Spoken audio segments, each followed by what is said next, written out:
Oh, man.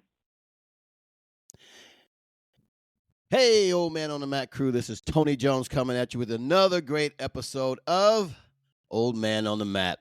Guys, I am fired up. I am just stoked. I know. And I know this sounds like my intro all the time. I say the same thing. I'm very excited because I am. I really am. At my age, I'm getting up in the morning. I'm moving around. My joints don't hurt as much. Okay, they hurt all the time. But I'm telling you, we're taking a breath every day. It's a good day, guys. I'm telling you, I'm very excited about that. But you know what, guys? I'm excited about our guest that's popping on today.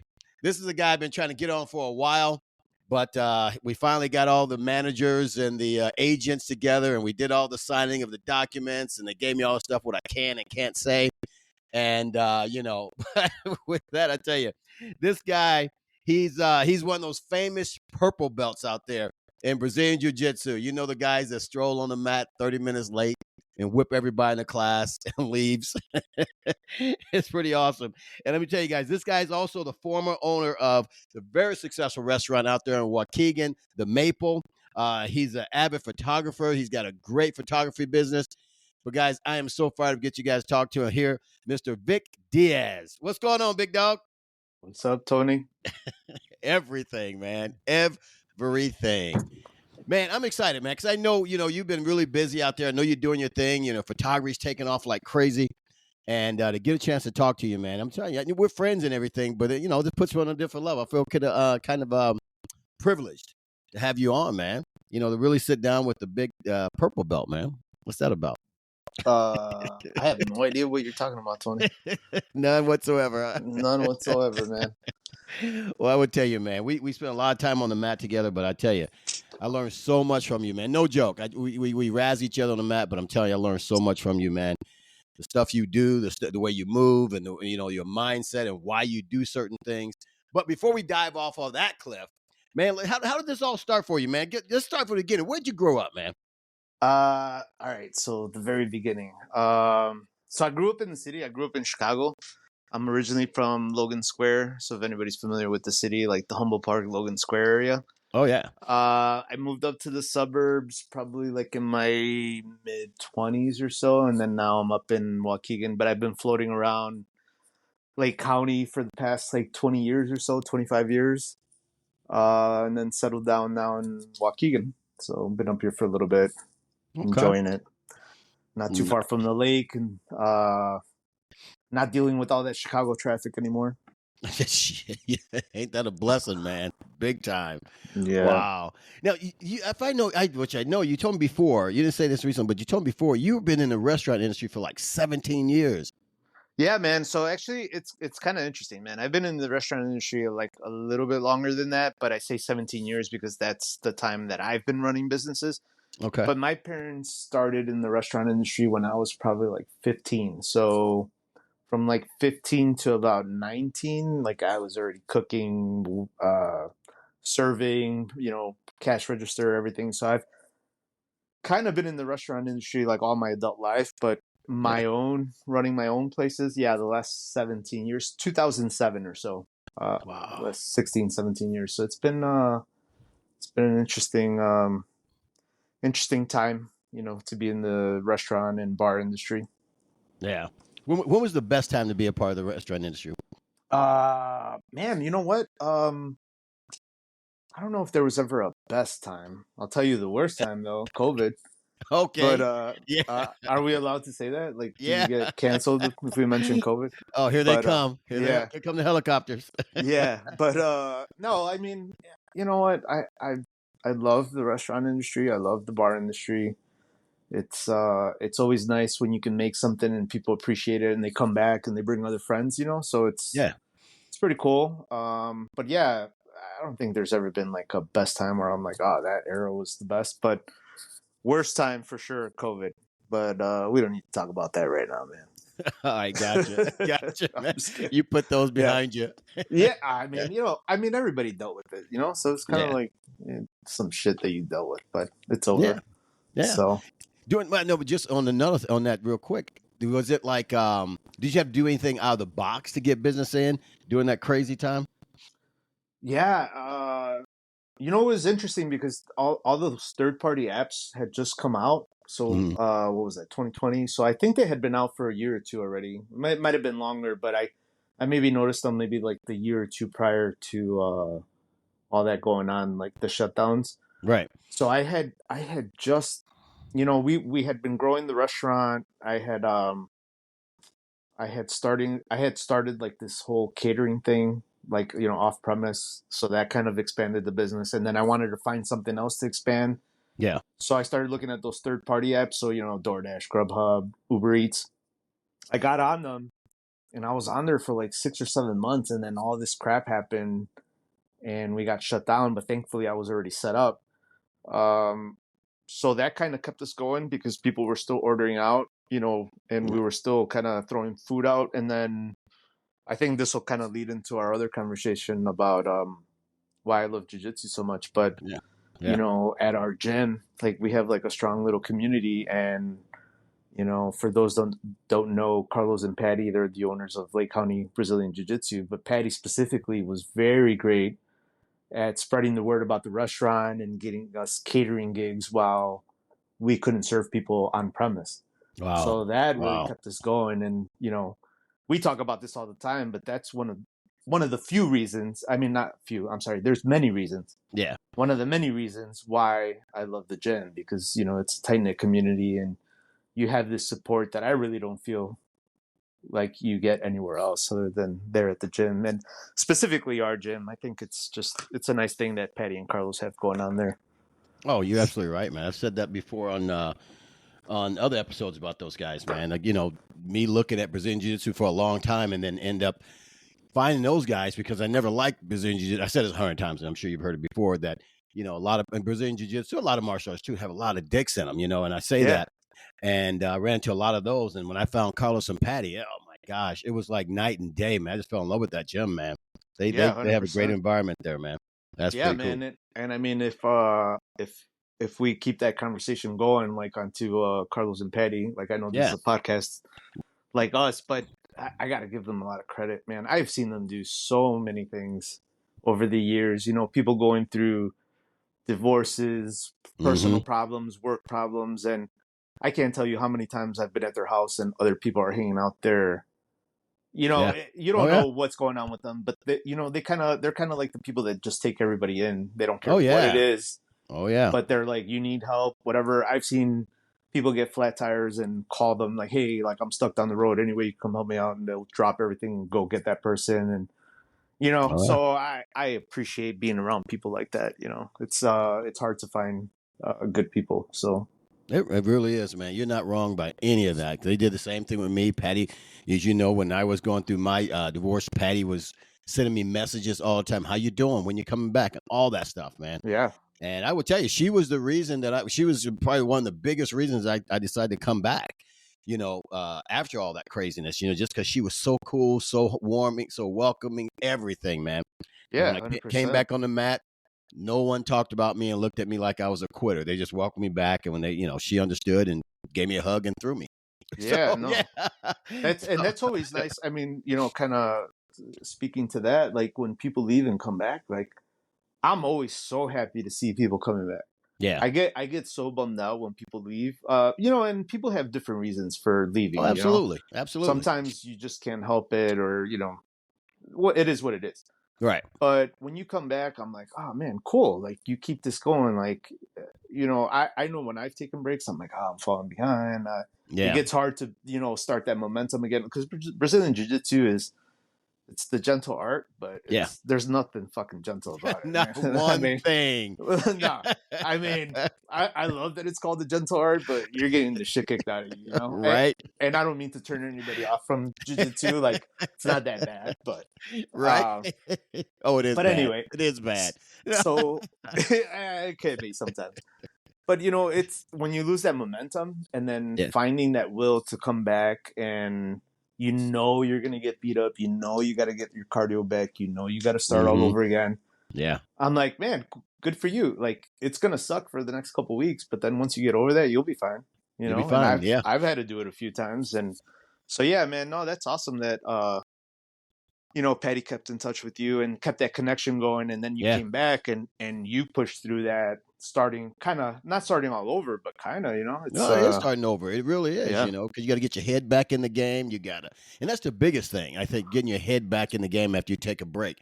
Because, I'm only speaking for myself, is you have so much going on in your head, assuming what people are thinking about you, that yeah, you have to beat that up first. You know what I oh mean? for And sure, realize that these guys just care. They're just great. They're just glad you're back. Let's just yeah, roll. Let's have some good time. They don't care, yeah, man. yeah, 100%.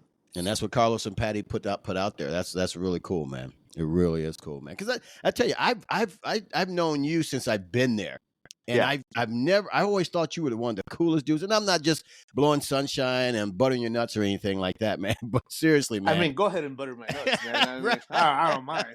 Well, I'm trying to read the script. I'm trying to read the script you gave me to read. But man, I'm telling you, man, when I met you I met you at the old location, and I always thought you were real cool. You know what it was? I'm not intimidated by anybody. And I carry myself that way. I'm not talking Yeah, about, Matt, streets, and I'm not intimidated by anybody. Not because I'm a badass. It's just I don't live my life being intimidated by anybody. yeah. But I was intimidated to the point because you were so cool.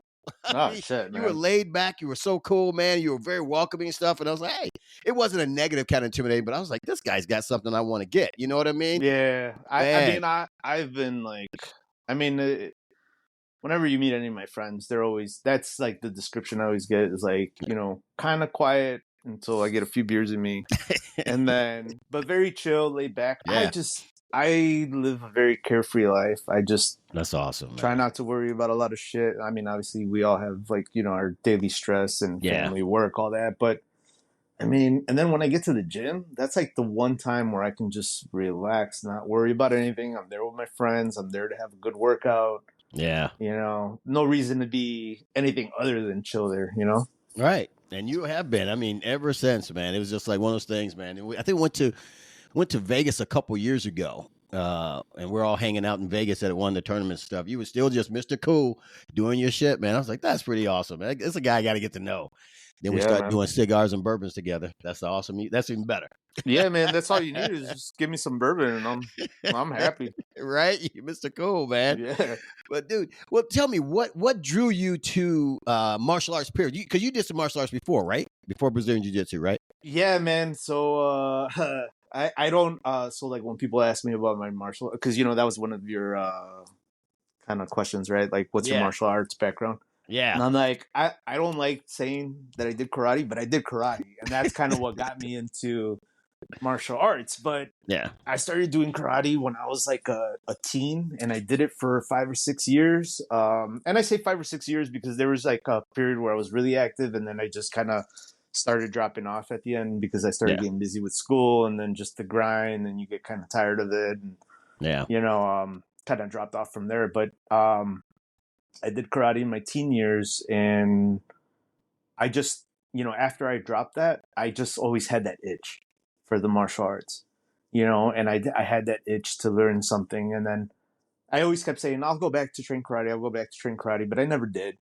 And then just over the years, I kept hearing about jiu-jitsu, and obviously like everybody else, you see the UFC, you start watching MMA, and then you're like, oh, I want to do that. Where do I learn this? And I think when I first started looking, there weren't a lot of gyms in the northern suburbs. I think the closest gym that I could find was probably Jeff Kern's gym in Woodstock. And I'm like, there's Oh no way yeah. I'm driving out there. It's like, Right. Right. I could barely get to the gym down the street that's like 10 minutes away. I'm not going out there.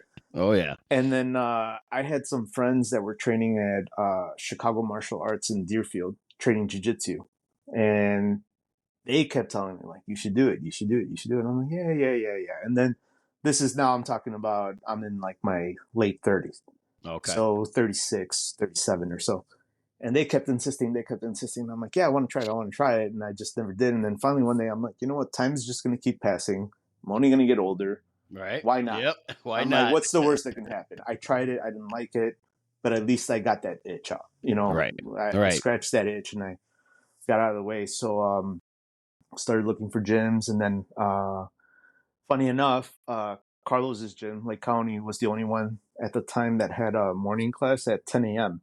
Yeah. I think he had a 10 a.m. class Monday, Wednesday, Friday, which Yep. was perfect for me in the restaurant industry because our busy time at lunch was always noon. So it gave me time to go train for an hour, run out of the gym, get to the restaurant, and then, work that noon shift and, Right. do my thing. And yeah, sure enough, I mean, as soon as I walked into the gym, and let me backtrack a little bit before that because I know this is like the old man on the mat, and you talk to older, the older. You're in that group. You're there. Yeah, Don't worry I'm about definitely, I'm definitely in that group. it. But Right. I was very into weightlifting, Oh, and really? yeah, so I think I started weightlifting like when I was about 29 or 30. Okay. And I just started racking up like these crazy injuries, and a lot of it was ego lifting, which of course your Yep. ego gets you into trouble in multiple ways. Oh, yeah. Martial arts, the gym, outside the gym, everywhere, right? Right? But in weightlifting too, you see somebody lifting heavy and you're like, oh, I can do that. And then you start trying to do that, and next thing you know, you're hurt. And You're hurt. Yep. yeah, I tore my labrum in my shoulder, Ugh. Ugh. and it was it was a bad surgery, long recovery, Yeah. sucked. And I'm like, okay, let me look for an alternative to lifting because I'm getting hurt from this. So my dumbass was like, oh, let me try Brazilian Jiu-Jitsu. Like, I'm not gonna get That'll hurt. be easier on Yeah, my that'll be joints. easier on my body. Little did I know that you know, getting twisted up like a pretzel was Right? gonna, you know, but again, not to scare people off. Like I think again the injuries in jiu-jitsu even are a lot from ego. Oh, When well, I you know what? Yeah. You're right. You're right. yeah, when I think back like all the injuries that I've had, I won't say all of them, but a lot of them are from me where I should have said, okay, I should sit this round out. I shouldn't Hmm. grapple Yeah. with a 250-pound D1 wrestler. Right. I shouldn't, as a white belt grappling with the brown belt and going balls out on them, like, Right. but when you kind of have like that, when you haven't killed that ego yet, you're like, oh, I can be competitive. I can do this. And, Yeah. there comes the injuries. But, once I got over that, those injuries kind of have been fewer. Now I attribute them to old age, but, Yeah. but, So you but still yeah, crackle? man. You crackle when you get out of bed in the morning? Ah, pop, pop, pop, pop. I You mean, know. I'm crackling and popping right now, just sitting in my chair. Every time I lift up my beer, like I hear my shoulder pop or something. I love it. Yeah, Oh, but after your beer. man, That's I awesome. I mean, I wouldn't change it. Like Yeah. I I don't know how you feel about this, but like I'll look at people, my peers, my age group, Yeah. and I see everybody like out of shape and just not really doing Oh, normal yeah. stuff. Oh, yeah. But man, I feel so much better that I won't say I'm like in super shape. I'm all right, but I'm active, and I'm still doing something difficult. I'm learning something new every time I'm in the gym. So, Absolutely. I appreciate that. So, Absolutely. I hear people, I never tell my age usually, but a few people I tell it, so I don't care. But when I use tell someone my age, they always say like, "You're that old?" And I'm yeah, like, you don't "Yeah." want people knowing you're almost 70. Right, exactly, man. Man. I know, man. I feel good. I think it's because we're still active, like you just said. We're still active. We might not be in the best shape, for models, but hey, we're still out there, right? Yeah, we're doing something, man. And then like you asked me the other day, you said something, I forgot what you said, man. We were kind of having this little conversation on the mat while we were rolling, and I'm just Yeah. like, you said something about like, oh, I'm just showing up again. And I'm like, man, well, that's more than enough because if you show Yeah. up, I have to show up. What excuse do Oh I have? yeah, I remember that conversation. Yeah. Yeah. I mean, we're not too far apart in age. Like we're pretty close, but still, Yeah. like if you can get there, why can't I? And if you're getting there 3 times a week, why can't I get there 3 times a week? Aside Amen. from our schedules and all that stuff, but Yeah. take that away, there is no reason for me not to be on the mat, especially when I see you and other guys like Robbie and other guys that are a little bit older than me, and I'm like, they're still here. Yeah. I Yeah. got to keep doing it, and and then I see other people like, for example, my friends that I think that was one of the bigger motivators too. The place where my friends were training at, I don't know this person's exact age, but their black belt that was teaching them there at the time, I believe, is in his 60s or was in his 60s. Wow. So I was like, okay, if this guy's in his 60s teaching Wow. and rolling around with the young guys, like this is the sport for me. I could do Right. this. So Wow. so yeah, Wow. that was kind of one of the big things where I'm like, okay, this is where I want to be. You know, you just said something earlier. You know, you said about the name of the art, gentle art, of course. And you know, the same thing as, you know, my first black belt I had was in Kodokan Jiu-Jitsu, and it was the gentle art. And my instructor explained, he said, it's the gentle art. You're gentle to yourself, but not to the other person. Oh So yeah. think about what Brazilian Jiu-Jitsu is, because when we roll, I just picture when we're rolling myself, you just talking about the black belt who's rolling with these younger guys. I bet you, like you don't break a sweat as much when we're rolling. You're moving smoothly and you're gentle to yourself, but you're beating the crap out of me, right? And the Yeah. same thing with those black belts, man. But I guess that's the philosophy of gentle art, right? Yeah, and it takes a while to get there, man. Because believe me, like my white belt, blue belt years were not gentle at all. You know, When is it just gonna stop? That's what I oh want to man, know. like that first year, and again, like I will attribute a lot of this to ego. You know, it took me Yeah, a while to figure that out. yeah. But that first year of jujitsu was chewing Advil like every other day just to sleep because I would get Mm-hmm. home so sore. But then it's so funny because I had this like instant addiction to jujitsu. It was like the first class I tried. I think it was the second class I did. I remember Yeah, Carlos just looking at me, "Do you want to roll?" And I'm like, "Yeah, sure, why not?" And got my ass whooped. And I'm yeah. like, and as soon as I was done, like getting my ass whooped, I'm like, "This is awesome. I want to do this. I want to learn everything." Right. You I know? want to learn everything. That's Yeah. awesome. So then, if you're home sore resting, you know, you're. I had like this big FOMO, like I got to show up at the gym because I'm falling behind that other guy that's at the same Yeah. level as me. So I got to go. So pop Advil, wear braces on my ankles, my elbows, my knees. You know, tape Everything. myself up, whatever it would take to get into the gym. Right. Um, you know, until you slowly kind of figure out, okay, well, don't do the ego stuff. Like, you know, maybe you don't have to fight that pass so hard. Let them pass and figure out a way to recompose yourself and, Oh, you that's know, get awesome. into a I like better that. position. You know, there's Yeah. things which I'm sure we'll talk about this too. You know, like Yeah. you know, how do you roll as an older person? You know, like, Yeah. well, if you fight everything, of course you're gonna get hurt. If All you right. kind of, you know, I think there's a time and a place to like really push hard, and there's other times where you can still train and let the other person have a little bit of an advantage and, you know, work on defense, work on sweeps, work on, you know, versus just the top position and the attacks. That kind of saves your body from some of those beatings. Yeah. Um, Unnecessary beatings, but there. yeah, man. So, but yeah, So um, let's follow that for a minute. As you let's follow that trail. As yeah, an older person, you know, you're not old, but you know what I mean. As a more experienced, I'm trying to coin that. More experienced out there.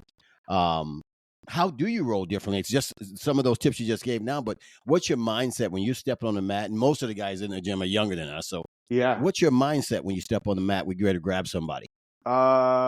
Well, I will say that my mindset is usually I'm gonna beat the shit out of somebody. Okay. But that's not gonna happen. Right? No, but and that probably sounds so horrible. Like No. all your previous martial artist guests are like, this guy's a dick. No, but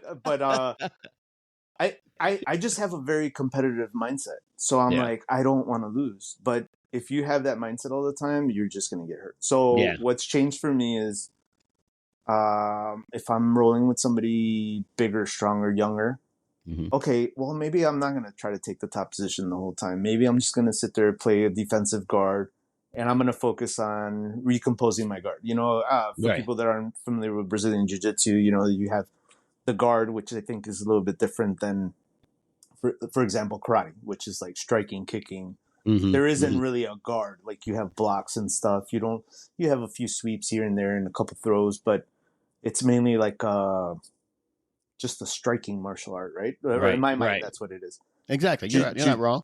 yeah, jujitsu is more of a grappling martial art. So it's like, you know, taking the advantage, you know, taking uh, the best position, which is usually on top, putting your weight Yeah. on top of somebody, tiring them out, and then, you know, advancing that position to the point where you submit them. Right. But when you're in a defensive position, you're on the bottom, you have your legs and your arms, and you're in a guard. You're keeping the person away, framing, pushing them. So there are times when I walk into the gym, especially if I've had 2 or 3 sessions that week that were pretty tough. Yeah. Especially we've been talking lately where Carlos has been pushing that morning class a little bit more. We've been rolling a lot more, drilling live drills. Drilling. Yeah. So Yeah. you feel a little bit more beat up sometimes, or you might have had like a particular roll that might have just beat up your body more than usual. Yeah. So that next session when I'm in, I might just play guard the whole time and just focus on sweeps. And I might not scramble to the top. I might just kind of say, okay, well, I'll keep playing defense. I'll work on my guard today, or I'm Okay. working on a particular sweep, and I know that's not beating me up. So, for example, right now I'm dealing with a hamstring injury. Okay. I don't know what happened, just old age. I just moved and popped my hamstring, and Oof. occasionally I feel that flare up. So last week, I knew it was hurting, but I didn't want to lose the training sessions. Mm-hmm. In the sense that I didn't want to take more time off. So I'm like, okay, I'm gonna go in, but I'm not gonna play half guard. So I played close guard the whole time. Okay. And then Okay. that allowed me to still get good training in, but not strain my hamstring, and still be a good role for my other partner, because Yeah. it's not all about me. It's about both of us. Like we both have to get better. So like times when you and I roll, like sometimes I'll tell you like, hey, like, look at this. Like this is a Yeah. better position for you, or you're not seeing this pass here, or you're not seeing this weakness in what I'm doing right now. Take Exactly. advantage of it. But I do Yeah. that because you get better, I get better, right? It makes sense. Makes sense. But yeah, a lot of my rolling, I won't say a lot of it, but I have to adjust my rolling now. For example, this is my favorite one to talk about. Matt, I forget what his last name is. Matt, he's off to college somewhere, but he drops Oh, into the gym I right know. now. Yeah, I know, Matt. He just Yeah, got his blue young. belt. Yeah. Yeah. Yeah. Yeah. Young, I mean, wiry guy. he Yeah. is a killer. I He mean, he's is. probably 19, 20 maybe. Oh my And gosh. he's murking everybody in the gym. And, Oh yeah. but he's a great role because I'm like, okay, I know I might get a good position on him. I might get an advantage on him. I might take top position. I might even submit him. Right. But let me play guard the whole time, or even if he has me in a bad position, let me escape from these bad positions. Work on that solely, and that is my focus for that role. Okay. So it's kind of adjusting your expectations and taking the wins where you can get them. Okay. And I guess finding the silver lining in the role too, right? Like, Yeah. but yeah, That's that's pretty kind of the cool. way I look at it. Okay, that's good. Now, do you find yourself, and I say for myself, because all the injuries, blah blah blah, I find myself rolling cautiously. And Mm-hmm. I'm not saying you should go out there and just balls to the wall, but I move so cautious that I'm afraid to take certain advantages or moves and stuff like that. Do you find yourself doing that, or how should I work through that? What do you think? Do you mean that in because there's two different ways that you can roll cautiously? Are you rolling cautiously because you're worried about losing the position and losing the role or possibly getting submitted, or are you rolling cautiously because you're guarding an injury and you don't want to hurt it more? Right, Because I think those are two injury. different things. Yeah, they are too. It's Yeah. injury. I'm just because I'll move a certain thing, and I see I can put my foot over here, but if I do that, he's gonna. I'm thinking 3 steps ahead. He'll roll into it, and it'll push me off balance, maybe pop my knee. It's just a mental thing. Yeah, How do you get that 100%. out of your head? Um, I think what I've done in the past and what I'm doing right now. So, for example, Yeah. again, this hamstring injury. So, my favorite guard to play is half guard. Like for me, Okay. I live and die by half guard. Okay. But what I've been finding is the half guard, the bottom hook is like the hook that you want to keep in because otherwise people pop it and then now you're inside control Right. and you're in a losing position. So with this hamstring injury, what I've been doing is as soon as you pop the hook, I don't even fight it. I let you just go, basically Okay. get the pass. But Okay. then I'm working on timing my escape with your pass. So as Okay. you're passing, I'm trying to escape or turtling or doing something. So I'm adjusting my game to my injury. So my injury's on my hamstring. Okay, I'm not. As soon as you start putting some pressure on it, I'm just gonna let you do whatever. But Okay. knowing that I have to be 2 or 3 steps ahead of that and figure out another course, another Right. path to get on top or to sweep or whatever. And I've done that in the past too. Like I've had a shoulder injury, like in the gym. So then, okay, I'm not going to frame with my right arm. Let me figure out a way to, play without using my right arm. Or I've had like a broken toe and, I can't post up on my feet. So, okay, I'm Yeah. going to, adjust my game accordingly. So I just kind of, I know I'm not going to win the role, but my thing is I'm still getting the training. I'm still getting the cardio. I'm still doing something. I'm still in the gym. Yeah. I'm Yeah. still keeping my connection there. It might not be the most productive role in the world, but even just being there, seeing the technique. So, for people that don't know jiu-jitsu or the way the class is structured, it's usually like a 10-15 minute warm-up, 15 minutes technique, maybe 20 depending on how complex the technique is, and then Yeah. the end of the class is live rolling. Yeah. So for me, there are times where I go in, I'll do the warm-ups, I'll do the technique, and then I might not roll at the end. I might just sit and watch. Okay. Or I might pick smaller partners, or I might pick partners that aren't as technical as I am. Okay. And then that'll help me kind of guard that injury a little bit and, just be careful. I used to start my rolls telling people like, hey, watch out for my right knee, it's hurt, blah, blah, blah, Yeah. whatever. But then I find like in the heat of the moment, like nobody remembers. And then you You're find just you going find for it. yourself going 100% and the other person going 100%. And Right. then you're just hurt again. So I just stopped telling people what my injuries are. And then I just watch out for myself. So Okay. if you get me in a spot where something hurts, I'm going to tap. I'm going to tell you, hey, I'm hurt, Yeah. whatever. But I'm going to try my best. So. Okay. I like that. I like that a lot, man. It makes sense. Because, I baby a lot of things, my shoulders, knees, and everything else. And I'm so cautious about, because like you said earlier, we go to some of these younger guys who are just like, balls to the wall and just want to go at it, Yeah. And a lot of the ego is, I'm not going to let this guy just beat the crap out of me. What's going Right. on? But like you say, I gotta put that ego on the back burner and think I gotta live to fight another day, right? Yeah, man. And honestly, I think that's like the hardest. I won't say that's the hardest thing, but that's been one of the biggest things for me to realize and adjust, like my ego. Yeah. That I can't always win the role and I can't always be the best and I can't always be the strongest guy. I'm not. I'm getting older. I'm just getting Right. weaker and slower. Yeah. So, but there's ways to adjust your game to that, Well, that's what Brazilian Jiu-Jitsu is all about, I guess, Yeah. right? Beating a bigger and stronger guy and still be able to compete with him. Yeah. But that's good stuff, man. That's really good stuff. Because you come into class, every time you come in, I'm like, okay, Vic's here, so cool. I know when I roll with you, I'm gonna get a good roll, and I'm gonna learn some stuff as we're rolling. I really am, because I pay attention to the way your hips are moving, the way you're swinging your legs, the way you're putting your arms. I can't stop anything you're doing, but I still pay attention to it. Yeah. It's like I really enjoy rolling with you. A lot of guys know I like rolling with you. I know you're not gonna go. It's just not about muscle whatsoever. It's about technique, and so I'm learning Yeah. stuff. Yeah, man. And I kind of, I don't know when this started, but the way I look at rolling is, if I'm trying to do something in particular and I feel like I'm muscling you, I abandon it because I'm like, Oh, okay, really? I'm not using technique anymore. I'm just muscling.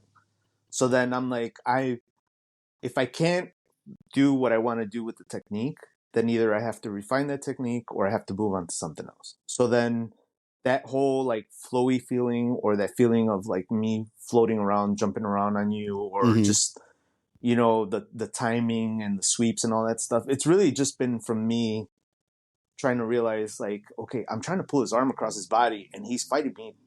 I'm gonna let it go. I'm gonna stop trying to drag it, or I'm gonna use, and this is getting into more like jiu-jitsu, like No, that's cool. timing and technique, but I'm gonna That's cool. use that against them, right? Like if he's Right. pulling his arm, okay, well I'm gonna let him pull the arm and I'm gonna go with it and use that momentum for something else instead of what I Gotcha. was trying to do originally. And I think that's really kind of opened up my game a lot and my technique to feel more like I guess in my mind more technical. I don't know Yeah. another way to describe it, but Well, it is technique. It is technical. Yeah. It's very technical. Like I said, I just from my experience with you, I don't know how you roll with anybody else, but I know for me, it's not. I don't feel you using a lot of strength. You're strong as crap, but I don't feel you like lifting me over your head and flipping me through the Right. air and all that stuff. Your Yeah. sweeps come out of nowhere. Your locks come out of nowhere, and I'm like, geez, I see that coming, but damn it, how do I Yeah, stop? the only person I really muscle in the gym is Rosemary. Like You beating up on your girl, Rosemary. yeah. So people that don't know, my girl trains too, and she's Yeah. been. So I've been training like almost 8 years. She's been training like 5 or 6 years, but That's Yeah, that's where awesome. we settle our our Arguments. disagreements on the mat. So Yeah. it gives me it gives me a good excuse to like muscle her. Nah, I'm just kidding. I I don't know. I don't see even. you training her a lot, man. I see you Yeah, training her nah, stuff, man. no, But and she is honestly, mean. yeah. Oh, she can be mean, but honestly, like rolling with lighter people forces you to be technical Mm. because you don't want to be that asshole that's 200 pounds smashing a 130-pound girl. So Yeah. I'm like, okay, I'm not gonna drop my weight on her. I'm not gonna do this, but I have to find a way to control her, right? Like Right. I'm gonna control her hips. I'm gonna control legs. Whatever it is that I'm trying to do. So I have to be even more technical than I would be with let's say like with you or Carl or one of the other guys that I'm Yeah. rolling with. Oh, yeah. Um, so that's been another thing too, is like realizing that you can roll with like lighter, and that's the nice thing about jiu-jitsu. You can roll with anybody and adjust your game to that Yeah. person. Yeah. That's true, Yeah. man. And, I roll with Rosemary quite a bit, and man, I can. I'm always talking to it. Well, I talk to everybody when I roll because I'm trying to get your mind off the game. So hopefully, I'm like, ha, I got you. Yeah. It doesn't work. But I talk to Rosemary. I'm like, okay, I see you've been training with Vic with that move because I can't get out of that either. Yeah. I can't stop that either, man. Yeah. She's a little Hey man, monster. so it's funny that you just mentioned this. I don't mean to cut you off there, but No, do your thing, man. no, but you just mentioned that you talk when you roll. And Yeah. dude, that is one of the things I love about jiu-jitsu.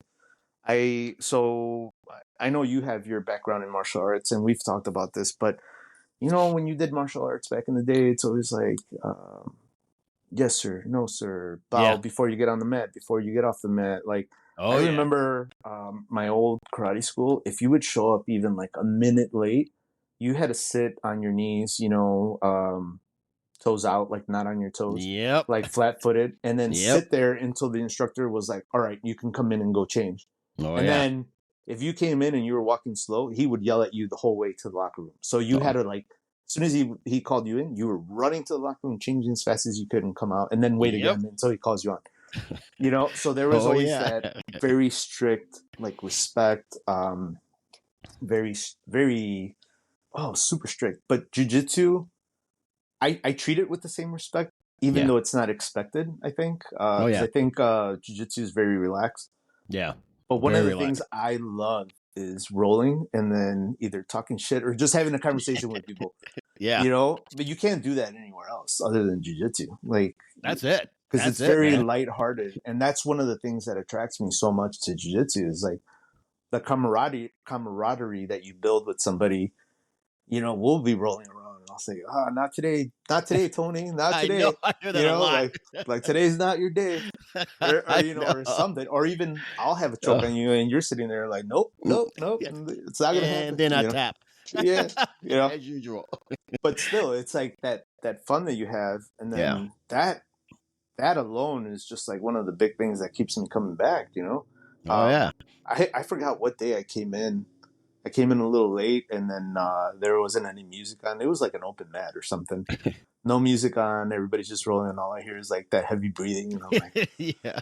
and I just walked in like, 'cause I'm kind of too relaxed sometimes. So I walked Yeah. in like, the fuck is going on here? Like, where's the music? Why is nobody saying anything? Right. Why is everybody so serious? Like, what the hell's going on? Right. I think it was one day that Carlos was beating up everybody or something. Oh Nobody yeah, wanted to say anything. Everybody was scared. yeah. Sounds But about right. But on that same note, it was very strange for me coming to Brazilian Jiu-Jitsu, you hear music playing, Yeah, and I was like, "What music playing? What is that about? How are we going to hear the instructor?" You heard him perfectly fine. It was a lot of breathing and ouching. You know what I mean? yeah, yeah, So it was, but like you said about that same etiquette, I still do a lot of that. I still bow on. I still say yes, yeah, sir. And I can hear when we're sitting around, and we're talking, not talking, but we're listening, watching one of the techniques that Carlos or Patty or one of the instructors are showing. And then he'll say, "Does anybody have any questions?" No one says anything. I'll be like, "No, sir." yeah, But but I'm like, y'all got to answer the man, right? But that's not how yeah. it And is, man. I think it's just that old school martial arts mentality with that, you'll respect your instructor, you respect the dojo, even though Yeah. what I'll tell you this, when I started jiu-jitsu almost 8 years ago, I don't think Carlos even used the word coach, or I know for sure he didn't do sensei. Yeah. So it was always like, oh, just like, what do we call you? It was like Carlos. I'm like, oh, really? I'm like, oh shit. Like no sensei, no master, no nothing. Right? No, no. So then, like, as a joke, like between Lou and I, like we just started like, dude, we should start calling him Sensei in front of people. And then little by little, we're like, oh, Sensei this, Sensei that, you know. That's So then, awesome. like every once in a while, it's funny because like we have our group chat, and you know, we always call him Sensei in the group chat, and then like it'll slip out in class, like, oh, Sensei, and they're like, oh shit, like these people probably think I'm a fucking weirdo. Right? Uh, You're gonna pay for that one. yeah, but there's that respect for Carlos, right? Because he Yeah. is your instructor. Like he's put in the time, the Oh yeah. effort, the training. He's built that place, and you appreciate you appreciate what he's giving you in the Yeah. sense that you know we pay our monthly dues, but what you learn at the gym, you can Oh, never pay him back for no, what he's no, giving you. You not at know, all. whatever that fee is monthly. When I hear people complaining like, "Oh, it's too expensive," like, is it though? Like, It's what you not. learn here is invaluable. Like, there you can't Exactly. put any value on it. I can so many good friendships I've built in there. Like I said, the community that Oh you yeah. have behind you. Like, I can't tell you. I can't even count the amount of times that I've seen Carlos and Patty backing up like people with businesses, people with problems. You know, Yeah. so Yeah. that fee is I never mind paying that fee because I know that keeps the gym open, keeps the lights on, it keeps me in there. Gives a place for us to go. Yeah, so Yeah. I have to have a little bit of respect for the place, you know, even though it's not um, required from Carlos and Pat. Obviously, they have little things that they post and their little rules, but there's times Yeah. where you know, like when you see me showing up late. Not that often, Tony. No, Every it's once not in that a often. while. But you're perfect, bro. You're supposed to come in 30 minutes late, right? You know, once every like 6 months I show up late.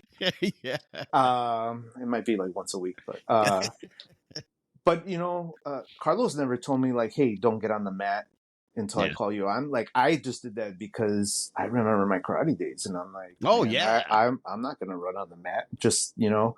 So Oh then yeah. you know you wait there. He calls you on, you get on. But it's just that respect. You know, he's explaining a technique. I don't want to be an interruption. I don't want to be a distraction. You know, I don't want people talking to me as I'm walking Exactly. onto the mat and then not paying attention to him. And you know, now I think they've been a little bit more like as the gym has grown, and you know they have to tell people, hey, you know, just wait on the side of the mat, or Yeah. you know, do this, do that. But you know, a lot of people right now aren't coming from a martial arts background like we did, you know, Right. so they don't know those things. But I think if they see you do it, they'll start doing it. And I think a lot of Oh, people for see sure. you doing stuff and they start doing it. But that's the example of the higher belts. Mm-hmm. You do something, everybody's going to follow suit. I've seen some white belts just not even bound, just walk on, and it gives me a cringe. But Oh I'm yeah, like, it's, and I always joke with them, like, hey, you didn't bow on, and because it's not my place to say anything to them, yeah, but it's still, I'm like, what do you think we're doing? Everybody's bowing on. What are you doing? yeah. And it's funny that you mentioned that one too, because I've never seen Carlos or Petty say, hey, bow when you get on or off the No, mat. no. I do it because you know, like I said, we've done this for you know in the past. Oh yeah. But when I think about it, because man, it's kind of funny. I do kind of like a half-ass bow sometimes, but Yeah. to me, it's still like showing respect to the dojo, to my Oh training yeah. space, to my training partners, like Yep. appreciating that space is there, that we just had that training session. So in the back of my mind, even though it's a half-ass bow, I'm still giving my respect to you know the gym and Oh the yeah. You mats. probably You think know, it's a half-ass bow, but it's yeah, not. It's yeah, not. It's still a bow. You're still doing respect, man. yeah, But that's one of the things I've seen, like you said before, in other martial arts. In traditional martial arts, it's a lot of that bowing stuff. Whenever I went onto a Brazilian jiu-jitsu mat somewhere, it was just floating around doing their thing. yeah. But I'm so glad I found Lake County Brazilian Jiu-Jitsu. That's for sure, man.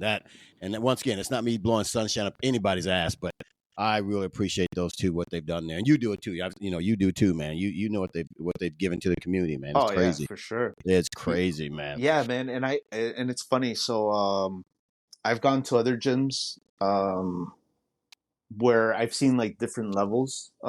of that respect, Yeah, from like no respect to like too much, where I'm like, oh, this is too much. Like, and I'm not gonna name yeah. places, right? Come on, name Because them you all. know, Come on, man, no, name them all. thankfully they're nowhere close. But so Right. for one example, like I went to a place where the old school jiu-jitsu Brazilian gyms, like you know, they have the Yeah. picture of Elio, Carlos, you know, whatever, Gracie. Yeah. you have to bow to them before you walk in, and then Oh, bow wow. to the mat, and then walk on, and then they have their rules posted, and you have to go and shake everybody's hand as you walk in, and like they have their very strict set of rules. Wow. And then I've gone to other places where the instructor is like 20, 30 minutes late, like running on Brazilian time. And then everybody's just kind of hanging out, talking. And then they don't even like call you onto the mats. The instructor will just walk on and start saying, all right, this is technique we're working on, blah, blah, blah. You don't even know class Wow. started. Wow. So I feel like Lake County has like that nice middle ground of, you respect the place. There are some rules there to keep the place organized. But it's not too serious where you walk in thinking, I'm a grown ass man. Like, do I really need to do this shit? Yeah, right, right. It's just respect for your training space. So, Oh yeah, absolutely, man. But like we said, we've said it a lot, and I know I've heard it before. But if you find a place that you really love, I think you'll put your whole heart into it. And that's a place for me over there, Lake County. Just the camaraderie. I know we said this a bunch of times, but we're gonna keep saying it.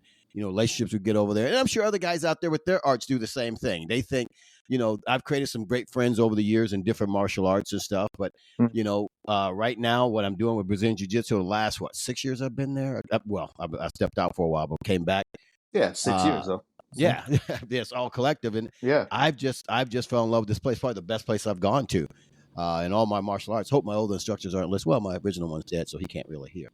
But you could probably beat him up now, Tony. I think I could take with him your now. jiu-jitsu. Yeah, but man, I tell you, back in those days, man, some of the training we talk about, some of the old etiquette and stuff, man. You look back on some of that stuff, I was like, that was child abuse, man. Oh my god, yeah, we were just having this conversation the other day where I remember my old karate instructor. He was like this mean old Iranian man, but he was a great karateka. But he had that wooden. I always forget what it's called. The boken or the boken or the shinai. Yeah, well, one of those two. But I just remember like him saying like I don't know, like your heel's not touching the ground. Like make sure your heel's on the ground. And you would try and you wouldn't get it there, and it was like whack. Oh. And then like your arm is you're doing a punch, a strike, and you're holding the position, shoulders back.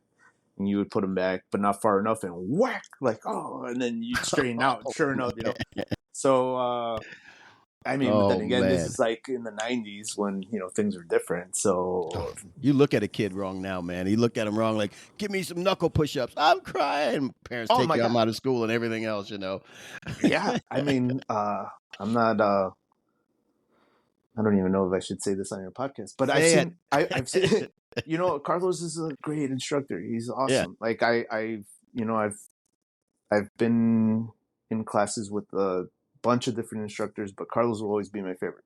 Yeah. But one of my favorite things is the way he talks to people. He's very direct. You know where you stand with him. You know exactly where you stand. Yeah, there's no bullshit. Like he doesn't hold back. I think he holds back a little bit right now, but a little bit. But I've seen him talk to people very direct, and people can't handle it. They'll literally run out the gym crying or say, "I quit. I hate this fucking place." That's crazy. He's talked to me very direct. And I don't take it a bad way. I take it as, okay, he's talking to me that way because I'm doing either something really fucked up or I need to be careful. Or, it's a learning experience, right? I have to listen to, and he knows what he's talking about. I don't know shit.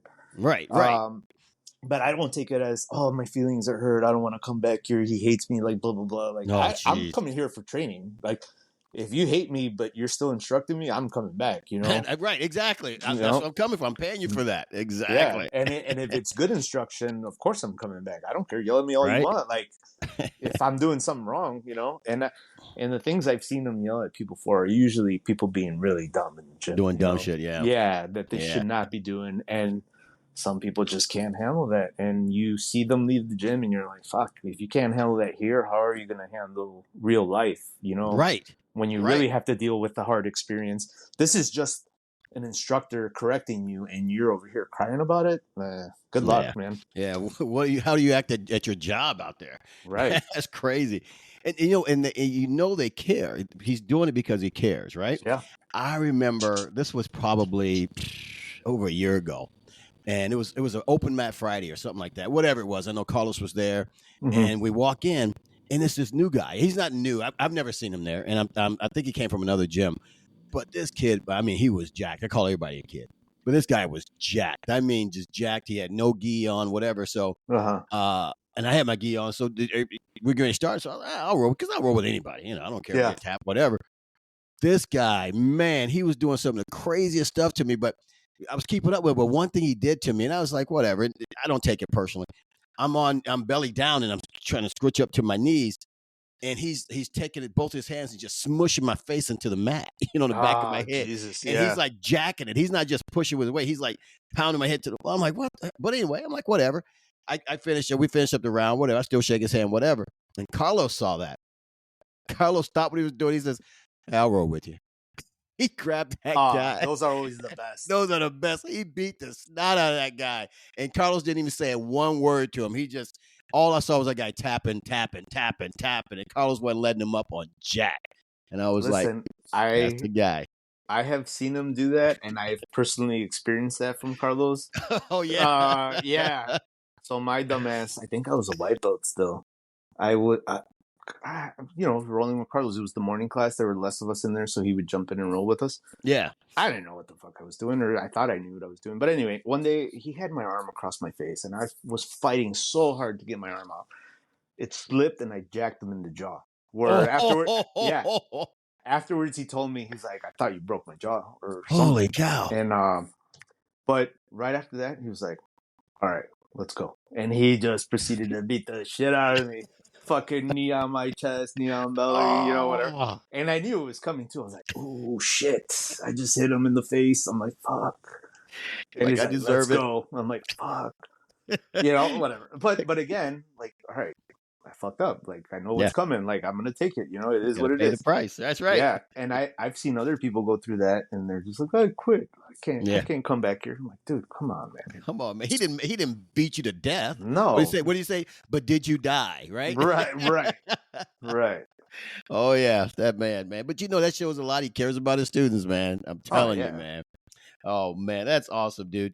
Now, when you before you came to Brazilian Jiu-Jitsu, you were doing no other martial. I know you said you did some before, but you were just looking for a place to train and all that stuff. And you had your restaurants back then too, correct? Yeah. Were you also doing the photography on the side, or? So I've been doing photography now for, I think I started like in 06, 07.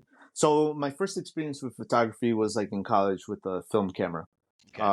But film photography is a little more expensive. You have to be careful with your shots. You only have 24 shots on a roll or whatever the roll is. And then, so if you mess up a shot, you only have, X amount of photos left versus like digital, you can snap away and make all the mistakes you want. So my first experience with film photography was cool, but I never got into it because it was so expensive, just to develop film and, whatever. But then when digital cameras started kind of getting close to film photography, that was probably like 06, 07, 08. The quality, you mean? Or yeah, the quality where it was matching, like where, the old school digital cameras were like, potato cameras, like where everything was just blurry and fuzzy and then whatever. Yeah. So then when they started getting close where you couldn't really tell the difference, or you could tell the difference, but they were good enough, that's when I really started getting into it. And I just started photographing because I just happened to be traveling a lot at the time. It was probably like in my late 20s or whatever. And at the time I was probably like in my late 20s. I'm a little bit older than that, right? So I started doing digital photography as just like a hobby, and then just like anything else, if you stick to it, you're going to get better. And that's probably one of the biggest lessons that I've learned with jiu-jitsu is, kind of tying this whole photography and jiu-jitsu thing is, photography, I kept going with it, and I'm not great, but I feel like I'm okay. I'm pretty decent. Yeah. I take decent shots, but it's just been practicing, never letting that, never stopping that, just continuing, trying to learn more. And then, with photography, there's, you can shoot with flashes, off-camera flashes, strobe lights, and then you start getting into like other modifiers where you have like V boards or boards that you use like for shade. You use reflectors, like all this stuff, right? There's a ton of stuff that you can learn. But yeah, I just I just kept going with photography, and I loved it, man. But yeah, going back to jujitsu and photography, it's the same thing with jujitsu. Like you stick with it long enough, like you're gonna get decent too. Right. Um, But but that's yeah. that is so cool though, because I think about it and I look at the background of so many people that's doing Brazilian Jiu Jitsu just blows my mind sometimes, Hmm. And I look at you're in a tough sport, hobby, whatever you want to call Brazilian Jiu Jitsu.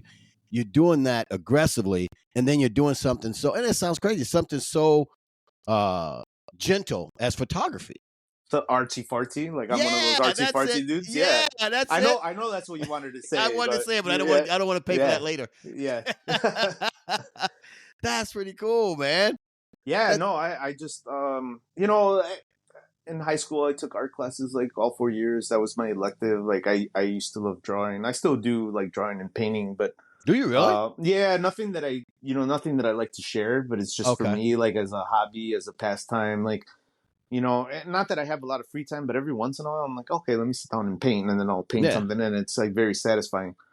So I've always kind of had that side since high school, but photography kind of gives me the easy way to let out that like artsy fartsy side, because you can be a little creative with your shot, the Yeah. angle, the lighting, whatever it is. But yeah, kind of gives me a little bit of creativity, like express my creativity. Man, I've seen some of your paintings, not paintings, some of your pictures you've done, and I'm like, wow, that's pretty cool. Some of the pictures you've taken and stuff on some of your trips. I'm like, who does that? How do you get that shot? It's really cool, man. Yeah, No thanks, man. joke, man. No, Yeah, seriously, man. and then with jujitsu, it's this is the other thing that I love about jujitsu. But like all the all stars are so accessible. I Mm, mean, when you think about any other sport, the people that are the top of their game, like yeah. it's very rare for you to meet those people. Oh yeah. And then when you think about our sport, like we've met the pinnacle of the sport coming through our gym. That And came there they're to do a seminar. That's Yeah, crazy. like Leo, Adam, Gabriel, like Yeah, Jansen Gomez, like all these guys coming through the gym. And I don't know. I love that, man. Like it's that's another thing that's pretty cool about jiu-jitsu, is like having that accessible. So anyway, as a photographer, it's cool for me to be able to photograph these people coming through when they're giving seminars, when they're training, when they're or even just being at tournaments and seeing these guys and snapping photos of them. Like for me, it's like a cool little thing where I'm like, oh, cool, I yeah. just saw this guy and got a photo of him. So That's cool, man. That is cool though, man. Now, let's bounce around for a second. I want to ask you a question here. I know it's gonna be a hard question, but I want to throw it out there at you. Are you ready? yeah, go for it, man. All right, man. How'd you meet Rosemary? Oh man. And I want all the good stuff. No, I met her at so my first bar. I met her there. She was friends. Her friend was not dating one of my friends, but they were kind of trying to date, or he wasn't, but she was trying to. I don't know, whatever. They had a Got it. situationship. Got it. Got it. Uh, but she was like the best friend that was always hanging around, and I knew she had some interest, but I at the time didn't. And then it was just kind of she was always around, and I kept saying no, no, no, and we have a little bit of an age difference, not too much, but Yeah. uh, enough for me to be like, nah, I'm all right. Right. And Right. then just over time, we just kept hanging out, and then I was like, oh, she's pretty cool, and then just eventually it was like, hey, like let's go out, and then yeah, it just kind of happened, and we started dating, and then yeah, I didn't know what I was getting myself into, and here I am, fucking happy, but gotta be Scared. got yeah, I have to sleep with one eye open at night. So You guys been together for how many years? about 10, 11 years. Wow. Yeah, so we've been together for a while. Wow. And there's some on and off there, and that's kind of some of that, like where I was talking about like Carlos and Patty taking Yeah. people in. There was a point where now I'm putting all my shit out here on the internet. That's Uh, okay. there was a point where Rosemary and I kind of split up. Like we had a little breakup, and then Carlos and Patty like, hey, what are you doing for Thanksgiving? Nothing. Hey, come over. What are you doing for Christmas? Nothing. Hey, come over. So Yeah. it was cool, and and I always appreciate their friendship. but they didn't have to do that. And No, they not at all, like, hey, man. we're not doing shit. Come on over. Cool. I mean, I've been, as a very fit and strict martial artist, I've been over at their house getting drunk and sleeping on their couch because like Yeah. we're hanging out and like, all right, I'm safe here. I can knock out Cut on their loose. couch. Yeah. Um, but yeah. So I'm sorry. What was the original question there? Just like Rosemary, that's all right, something man. about Rosemary. Yeah. Yeah, those Yeah. beers are kicking in, man. Oh man. Oh yeah. We should tell your listeners that I'm on like my fourth or fifth beer right now. Right. But you sound normal. Yeah. I mean, it's only like 2 p.m. on a Sunday, so That's it. That's it. yeah. There you go. I That sounds mean, good time. Yeah. if it was a little later, it'd be a different story. Exactly. Man, you know what I tell you, man, we have the best time together. I enjoyed that. Now, what got you? Now we're going to a different topic. What got you into bourbon and scotch and all that stuff, man? We had some cigars and stuff. It was great doing that with you, man. Yeah, that's a good question actually because I've never really been into like hard liquor. Yeah. Not in the sense of like, okay, like I like this scotch from, blah, blah, blah, or this year or that year, or, Yeah. blended scotches or single malts or all this. Um, I think just as I got older, I just got tired of drinking the Jaeger bombs and the Vegas bombs and, Yeah. those nasty shots. And I'm like, okay, I'm getting older. I should be a little bit more refined now and So you drink should grown be. up You drinks. I said should be. I should be. So I should drink some grown up drinks. And then I'm like, okay, Okay. let me explore scotch. And then I started getting into scotch. And then the whole bourbon thing has been going on for a few years. And I was Yeah. like, I don't really get it. And then one day somebody gave me like a really good bourbon. And I'm like, this is good. And then I just, okay, let me try something else. And then like anything else, you start exploring and Yeah. started liking it. And then from there, I'm like, okay, well, there's a lot of good bourbon, a lot of good scotch. There's a lot of good tequila. So then I've been exploring tequila for the past couple of years, and that's another one. Like I love talking to Robbie about tequilas. Like he's always like, "Hey, have you tried this? Have you? Oh, No, wow. but have you tried this?" And then no, but if you get a bottle, like I'd be willing to try it. And then Try it with you, right? yeah. That is There's been a cool. few times with Robbie where we've cracked open a bottle to quote unquote try it, and then that bottle's gone like in an hour and a half. Because it's a good bottle, right? Yeah. Yeah. So, but yeah, man. And then, being in the bar industry, like Yeah. I don't have access. I didn't have access to a lot of the stuff that, people really, I have friends that are collectors and, hey, can you get this? Can you get that? Like I would try, but Right. I didn't do enough volume, but I did have access to a lot of stuff that normal people wouldn't see on the shelf. Okay. So it was kind of nice to be able to, this bottle looks cool. Let me order it. And then I would try it. And if I didn't like it, I could probably sell it at the bar, shot by Yeah. shot, or give it away on a special or something. Yeah. So it was kind of like a safe way for me to try stuff. And then, just kind of little by little. And then, we've done this twice now where we go out to the cigar lounge and, being the fine martial artists that we are and Right. keeping our bodies in tip top Our shape. temples Yeah. perfect. Yeah, we go out for cigars and bourbon, and we've gotten a chance to try all these bourbons and scotches. That's been a really nice way to try a lot of different stuff that I normally wouldn't have tried. So Oh yeah. it's been pretty cool. I love doing that, man. You're absolutely right. I love doing that with you, man. Because we bring what, like 6 bottles, 6, 7 bottles, and let's try them for the day. Let's see it, man. And I get turned on by some different. I've always been into cigars.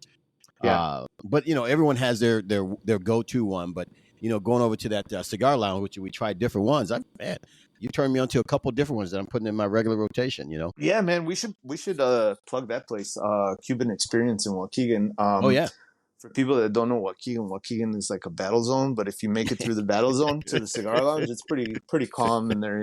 It's pretty cool. Yeah, it is a really laid back environment in there. I love it, man. Lounges everywhere and big old recliners, TVs on.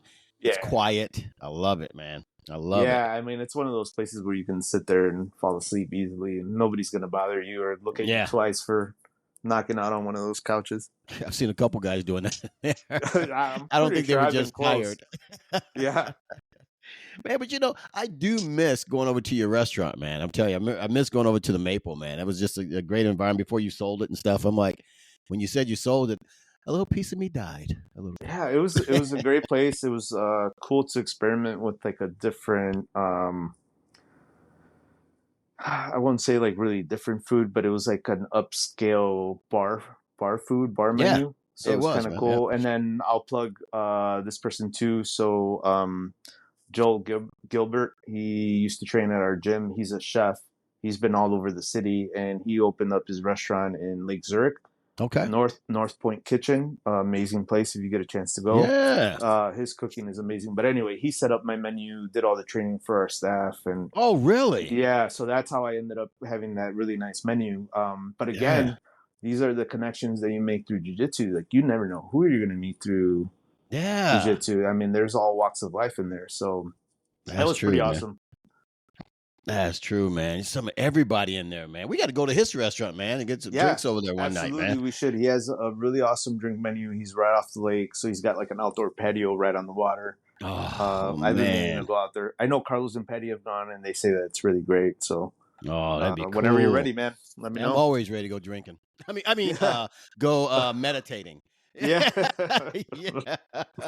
Well, let me ask you this: what's next for you, man? When it comes to Brazilian Jiu-Jitsu, what's your goal? Ah, man, you know what? I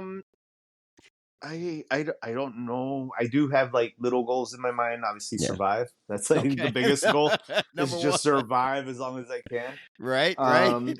But I've had some of these talks with some of the older grapplers, and I'll say older in the sense of maybe I should say more experienced grapplers. There we go. We're going for Not, that. yeah, not necessarily age, because you can be an experienced grappler and not be old. But Yeah, you can that's still true. have that wear and tear on your body. But I think one of the things that I've kind of seen the longer I've been in the sport is honestly just surviving some of these injuries and not losing that motivation to train, because we have training partners that have nonstop injuries, but finding the Yeah. willpower to keep coming back on the mat after every injury, Yeah. it's and I've had a few, like I had a back injury that put me out almost a year. Wow. And I kept trying to come in, and again a little bit of that ego where it's like, okay, let me go try and roll or do something, and I just hurt myself again.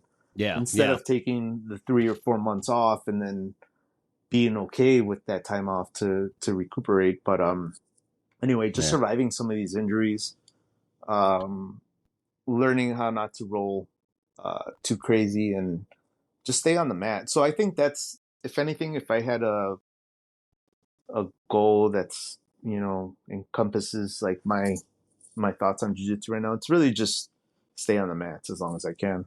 Okay. And and then I have micro goals, I guess, like small Yeah. goals, like today I'm going to work on an armbar, today I'm going to work on a kimura, today I'm going to work on X position, whatever position it is that I'm going to work on. But So the biggest, before you go yeah, further, I want to catch you on that. Now, do you go in for each training? I know you said before, you touched on a little bit before. So like you're just saying, you're gonna work on whatever technique. Is that your goal for that week or for that training? You go and say, I'm gonna try this today. I want to work on just this today. yeah, I that comes and goes, and it depends on where my motivation is and what I'm dealing with and what's going on. So for example, my favorite one was I couldn't do an armbar for the longest time. Like my arm bars were horrible. Mhm. And I just was like, man, I suck at arm bars. I just can't do them. And I just had to tell myself, no, today you're going to go in and you're just going to try to hit an arm bar. And then it was like just that constantly. And, you might have a plan, but the other person has a plan too. So your plan Right. doesn't always work out. Right. But just sticking to that plan to the point where I finally started hitting arm bars, and I'm like, okay, cool. And then finding different entries to the arm bar. And then to the point now where if I just see your arm sticking out, I'm like, oh, that's an arm bar. Like Okay. I just see it now, like everywhere. Gotcha. So that was like a good example of me having a goal coming in, and okay, I'm gonna work on this. Another thing was a very specific one was an arm drag from closed or half guard or wherever. One of those things where if the person is very, very set on not giving you that arm drag, you're not Yeah. going to get it. Right. But then, it's like going back to Carlos being a great coach.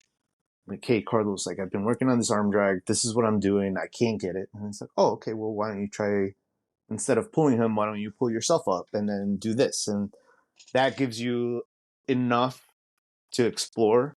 And Okay. then you take that different path, and okay, you discover a different way to do the arm drag, or how to set Okay. it up without the person knowing that you're doing an arm drag. So I do go into it with goals sometimes, and there's other days where I just walk in and I just want to train. I just want to see what happens, and I will Mm-hmm. just roll very lighthearted and just have fun. There's other days where I go in and I'm like, okay, like I've been really lazy. I need to get a good cardio workout. And I'll tell you sometimes too, like, hey Tony, just go for the pass. Like I just want to Right. move today. Like I just Okay. want to move. Yeah. And then you're moving and I'm moving, and then at the end of the roll we're both like, huffing and puffing and sweaty, and I'm like, Yeah. okay, that was good. That's what I wanted today. I wanted to just get tired. Gotcha. So Gotcha. so yeah, that goal is always changing depending on how I'm feeling. What I want to work on. Yeah. What injuries I have. Oh yeah. Okay, that's good. I mean, that's good knowledge, though. It really is, man. Because I know when I was training for Worlds last year, you told me go in, and today no one takes your back. Today, that's Yeah, what you're going to do. No one's going to take your back today. I was like, all right, great, and it worked. I mean, wasn't surprised, but it was just I was just more. I took that mindset was just okay. No one's taking my back today, so yeah, I found myself fighting not really to beat the other guy, but to not let him take my back, and that was a cool way of doing things. I was like, okay, I like yeah. that. It gives you it gives you that feeling that you went in and you were still productive, even though Yeah. I mean, if you think about it, okay, I probably got beat up, but they didn't take my back. Yeah, And those that little was that wins. was yeah, Yeah, that was your little win, and you go into the gym and then you don't feel like you completely lost the roll or you completely got beat up. You're like, no, but he didn't take my back. I said he wasn't going to take my back, and he did it. And yeah, then the next day, I'm not going to let him pass. And then, okay, well, he did pass, but what can I do better next time to not allow that pass? And then right. now you have something to build up on. So I do that a lot. Like I said, just depending on injuries and my injuries, my whatever Yeah, fitness level at the time, So yeah. yeah, I get it. I like it, man. I'm telling you, you yeah. have a good. I'm not joking, man. You have a good mind for the arts, man. I love, and that's what when I talk to people, everyone knows these different techniques. Everyone knows techniques, and yeah, you can teach you, but you learn how to get into a technique from your instructor, whatever it is. I like the mindset. I like Mm-hmm. hearing about the mindset, the thought process of what you're trying to do. And I'm fortunate enough, and I hope some of these guys at our gym who roll with you, lower belts who are rolling with you, take advantage of that. I'm fortunate enough because I get to see that mindset in action, and little things you say to me while we're rolling right before I pass out. Yeah, like Tony, this is what it feels like to go to sleep Right, with a man hugging you. right. Flashbacks bring back bad memories. Oh man. But brother, I'm telling you, I knew this was gonna be a great episode, man. I was excited and stoked about this, man. But dude, before you get out of here, tell us how we can reach you, man. How can people get a hold of you with all the stuff you're doing, photography, the whole thing, man? Yeah, man.